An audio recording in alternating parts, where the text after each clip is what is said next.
everybody, and welcome to this week's Prophetic Trumpet. We want to welcome you in. Thank you for joining us today as we continue in our series. We are in week 10 of the Prophetic Unveiling, and where we have started with is we have started stacking the deck, so to speak, and creating the foundation of the understanding of the coming of the things upon this world that are spoken of in the New Testament in a prophetic sense. And that's if we're not going to talk prophecy, we shouldn't be doing this on the Prophetic Trumpet. We should be doing it on Dig Deep on Saturdays. Now, that being said, like I said, week 10 is where we are at. Now, last week we started to lift the veil on pestilence, and we give the proper definition of pestilence as mass destruction. It's not just about sickness and disease, it is mass destruction on a global wide scale. Now, this is a destination in the Bible that we are headed towards, and the final goal of that, the final objective of that, is death. And that can be found in Luke 21:11, can also be found in Acts 21. Now, you may be thinking, well, we have the government that will protect us and our food supply. We have a great president. I got news. I'm not going to speak against any president or any administration outwardly, because I try not to do too much in way of politics here. But I need you to know we have already exposed that we have departments within the federal government that push towards this thing and were created emulating what we saw in World War II in Nazi Germany. Now, government policies move towards this, and there are some very high-profile people, dare I say influencers, who support and push it. We covered that last week. Now, this week, I want to take a deeper look into the signs and the symbols that we have or have had, some of which don't exist anymore within our society, that point towards that these influencers are wanting this on a global wide scale. One of them of our time was known as the Georgia Guidestones.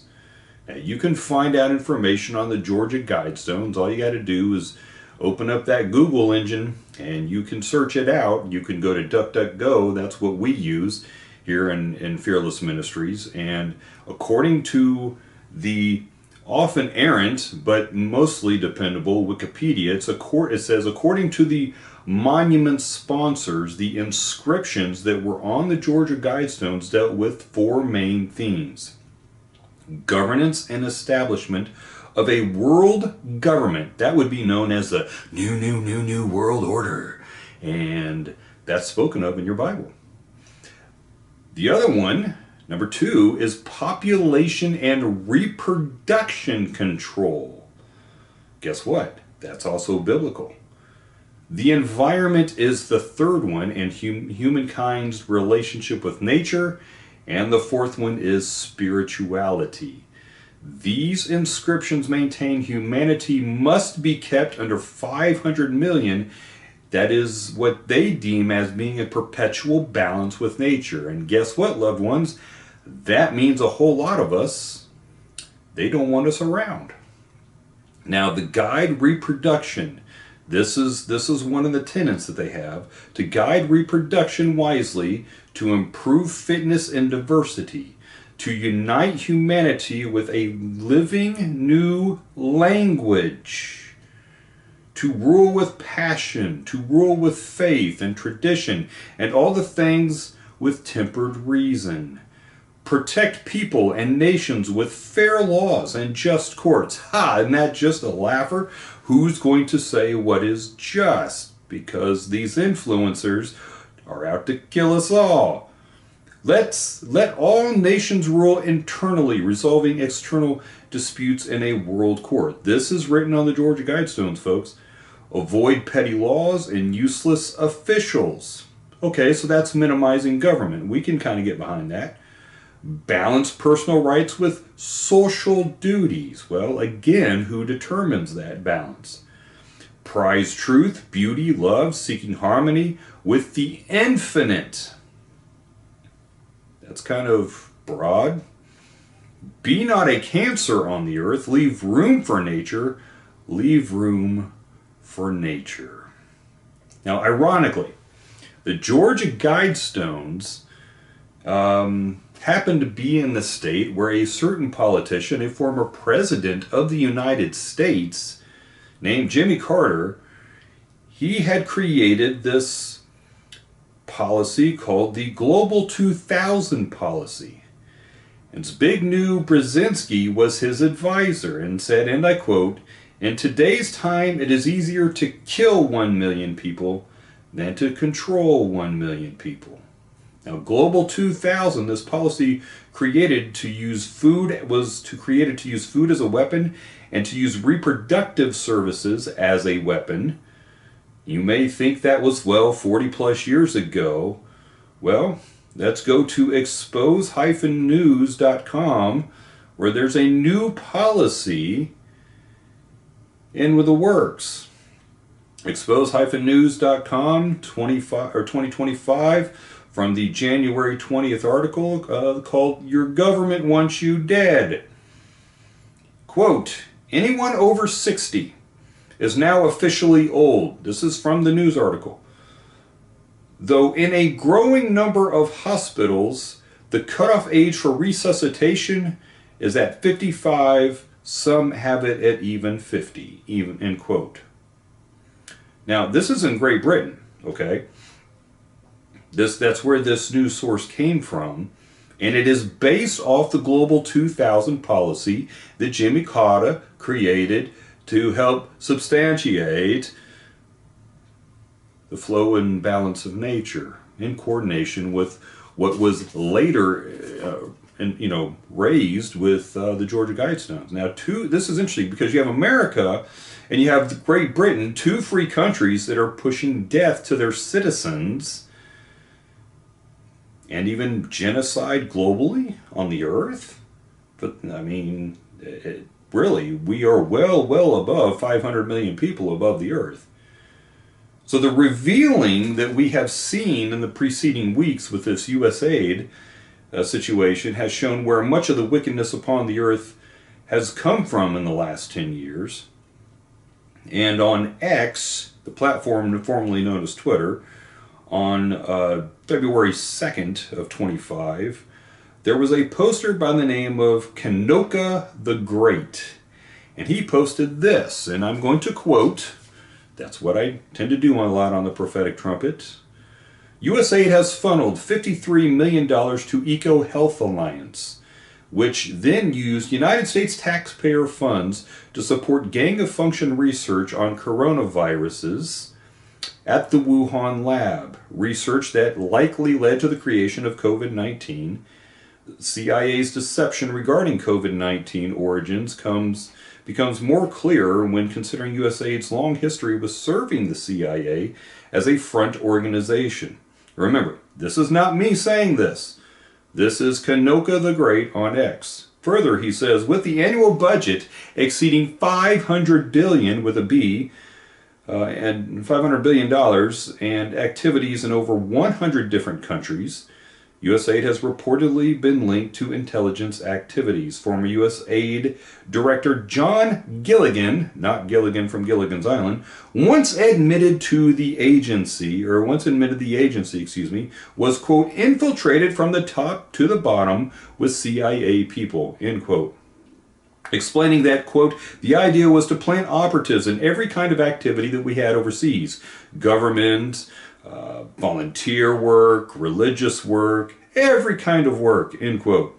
From 2009 to 2019, that's 10 years for those of you that are bad at math, USAID partnered with Eco Health Alliance on the Predict program, which identified 1,200 new viruses, trained 5,000 people globally in disease detection, and enhanced 60 research labs. This partnership provided the CIA with direct channel for embedding human assets within biological research facilities worldwide in exchange for funding and technology transfers. In 2022, Dr. Andrew Huff, a former vice president of Eco Health Alliance, publicly revealed that Dr. Peter Duzak, yeah, that's his name, alleged ties. Okay, we gotta get ourselves together here. Alleged ties to the CIA. The core issue: the CIA lied to the American public about COVID-19's origins because acknowledging the truth would expose its likely role in funneling taxpayer money through U.S. aid to finance gain-of-function research at the Wuhan lab. End quote. Remember, this is Kanoka the Great on X. This isn't me. This isn't my quote. This is Kanoka the Great on X. Now let's go a little bit further. Dr. Robert Redfield, the former CDC director, Center of Disease Control, says that U.S. taxpayer money from USAID and the National Institute of Health State Department and the Department of Defense funded the creation of the SARS-CoV-2 issue, and they, quote, they wanted a single narrative and I had a different point of view. Science has debate, and they squashed any debate. There's no doubt that the National Institute of Health was funding gain-of-function research, end quote. Now, it is likely that the American tax dollars funded the gain-of-function research that created this virus. I think it did. Not only did the NIH, but the State Department, USAID, and from the Department of Defense, end quote. That is Dr. Robert Redfield from the CDC. We're starting to see the build here of models, creation of pestilences, or means to create pestilence around the world. Now here's Dr. Robert Malone, MD. He says, and I quote, there is a quid pro quo set up, and that we have transferred technology to the Wuhan Institute of Virology to allow an unlimited number of human assets to have visibility of what was going on there. There was a technological transfer associated with Ralph Barrick, and the whole program involved modern advanced recombinant virology, DNA technology, and known research specifically on coronaviruses. If you go back into the literature, coronaviruses have been identified as one of the leading agents for biowarfare for a very long time. We knew that China was doing stuff. We didn't know what they were doing. We wanted to have eyes, and we engage in a quid pro quo that involved both funding transfer and technology transfer, and Tony Fauci knew about it. There was technology transfer from EcoHealth Alliance and Ralph Barrick having to do with this Funan cleavage site. I don't know what that means. This specific mutations, the engineering of the virus, and potentially passaging in a humanized mouse strain that gave rise to a cluster of coronaviruses that were kept banked. By the way, we have a massive bank of other coronaviruses that are there and are completely untapped. We don't even know what the contents are. They came up with a portfolio of recombinant viruses, and they were testing those recombinant viruses, and somebody got infected, end quote. You see how this is building, and how the facts are coming out, and how the move towards pestilence is progressing. Now remember, the globalists hate us. Let's just be honest. The globalists hate you and I. They hate Christ. They hate God. And then depopulation is the number one goal. Feasting on death with absolutely no remorse, because it achieves this means to control the population and the resources of the earth, which is what is going to happen according to the book of Revelation, and it's all going to be submitted to this guy whose chief trait is he is anti-Christ. Now, if you have a hard time, if any of my listeners, any of my followers have a hard time believing anyone could be so evil in this day and age as to plan the deaths of billions globally, you might want to think again. Remember what Jesus said in Matthew 24 and what Paul said in 2 Timothy chapter 3 about the hearts of people in the future time. That would be the end time. By the way, we're in the end times. Now, next week, we're going to take a look at another method the Antichrist system is using to achieve its goal of feasting on death. We want to thank you for joining us here on the Prophetic Trumpet. Please get this message out, like and share the message, spread it around, and join us Saturday as we dig deep and continue our series on the book of Colossians. You all go out and be light to the world.